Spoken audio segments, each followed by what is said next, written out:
Interviews, the art of connecting the viewer with a story.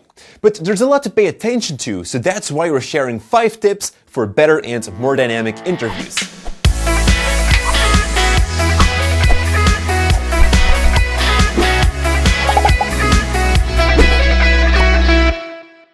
Hey folks, Jordy here again for Cinecom.net and welcome to our channel.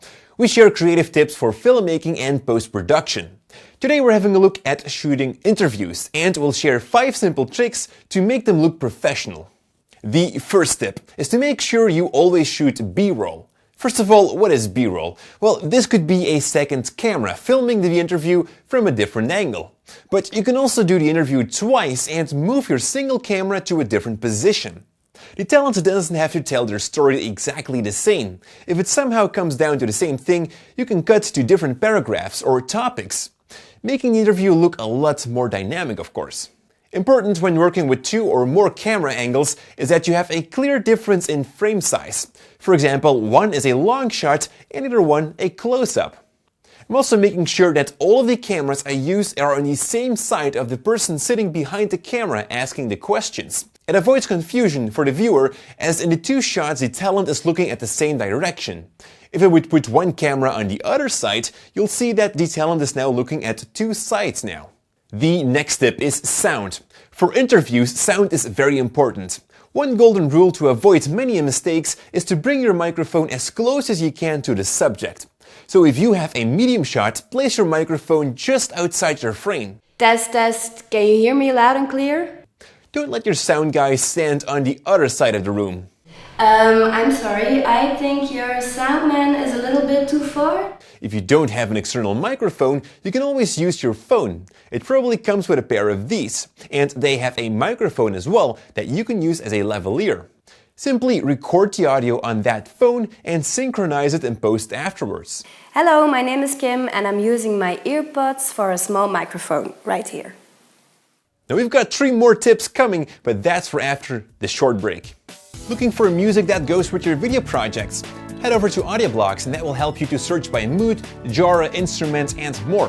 Whenever a song is too long or too short, you can just cut it in Premiere Pro to match the length of your clips.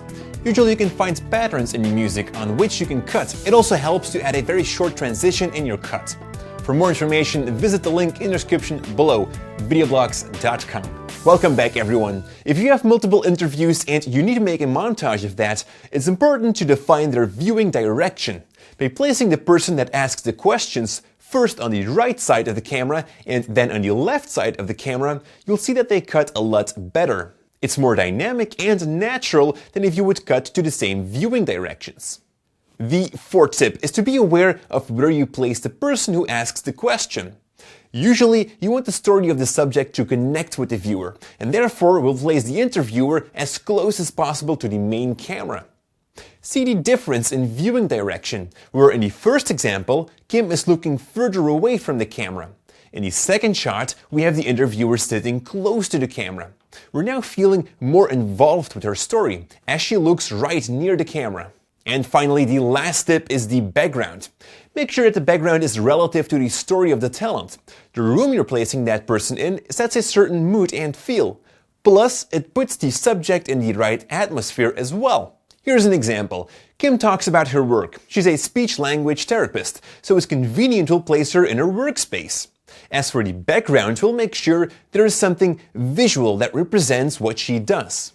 We've got an empty room on our left side, where we'll add some posters about her work. So even though she's in the correct space, the background of that space might need adjustments too. Hello, my name is Kim and I am a speech-language pathologist. I help children with language, articulation, math, reading, grammar problems.